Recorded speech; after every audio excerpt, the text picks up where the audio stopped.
નમસ્કાર ખેડૂત મિત્રો, હું છું આપનો મિત્ર કૃપાલ પટેલ। ખેડૂત મિત્રો, આજે આપણે વાત કરવી છે ઉનાળા તલમાં તમે જે વાવણી કરો છો એમાં આવતા રોગ વિશે। એમાં આવતો રોગ, મુખ્ય રોગ એટલે કે પર્ણરોગ, એ રોગ ના આવે અથવા તો એ રોગ આવી ગયા બાદ કઈ દવાનો તમારે રાઉન્ડ કરવો જોઈએ।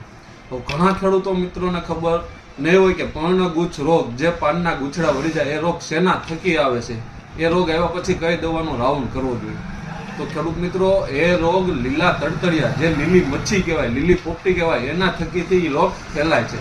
ખેડૂત મિત્રો, જો એ રોગ આવી ગયો હોય અથવા તો ન આવવા દેવો હોય તો તમારા ખેતરમાં તમે લીલી પોપટી, જે લીલી મચ્છીને મારનારી દવા છે, થાયોમેથોક્ઝામ 25%, ઇમિડા, એસીફેટ, એવી દવાનો તમે રાઉન્ડ કરી શકો, જેથી પર્ણગુચ્છ નામનો રોગ તમારા ખેતરમાં હાવી ન થાય। ખેડૂત મિત્રો, તમને અમારી માહિતી સારી લાગી હોય તો અમારી ચેનલને સબસ્ક્રાઇબ કરજો। વધુ જાણકારી માટે અમારા નંબર છે 9231 93 6 89।